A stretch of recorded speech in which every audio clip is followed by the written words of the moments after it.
महायुतीचे उमेदवार आलेले आहेत.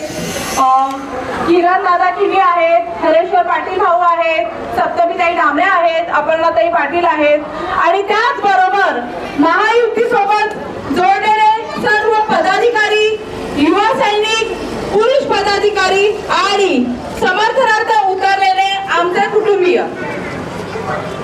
आज आपल्या सोबत या महायुतीच्या रॅलीमध्ये आमच्या सोबत आज एक अशी व्यक्ती जुडलेली आहे जिची नाळ तशी घराघरात जोडलेली आहे. तर मी विनंती करेन आपले जिल्हा प्रमुख, अल्पसंख्याक जिल्हा प्रमुख शाहरुख भाई, तुम्ही आज इकडे आलात, आमच्या विनंतीला मान दिला त्याबद्दल खरंच धन्यवाद.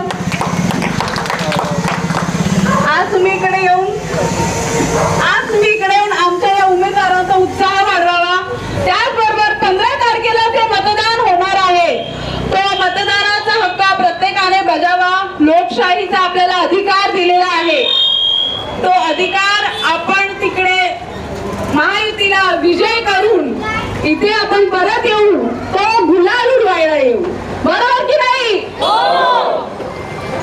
इकडे आमचे चारही उमेदवार आज तुमच्याशी भेटीगाठीसाठी आलेले आहेत. मी प्रत्येक उमेदवाराला तुमचा एक छोटासा मनोगत व्यक्त करायला सांगणारच आहे.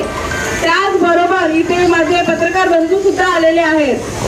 लोकशाहीचा चौथा स्तंभ आहे पत्रकारिता. तुम्हाला ही देखील हीच विनंती राहील की सत्य काय आहे ते लोकांपर्यंत पोहोचू दे.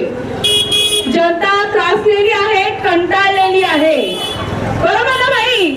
कभी कभी परेशान हो गया है, उसको पानी का प्रॉब्लम है, रास्ते का प्रॉब्लम है, यहाँ पे महिलाएं सुरक्षित भी नहीं है.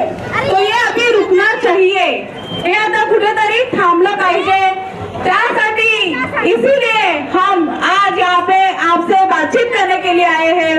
हमारे वरिष्ठ जन भी यहाँ आपसे जानकारी लेने के लिए आए कि हमें बदलाव चाहिए. हमें यहाँ के बोलते नहीं, अभी आने के बाद यहाँ पे पानी है, रास्ते का प्रॉब्लम है, ये सब नहीं चाहिए. अच्छा, अभी आने के बाद भी मुझे यही जानकारी यहाँ से मिली है कि यहाँ पे नशा किया जाता है. अभी जो 16, 17, 18 साल के जो यंगस्टर है उनको यही मेरी विनंती रहेगी कि आप ये सबसे दूर रहिए.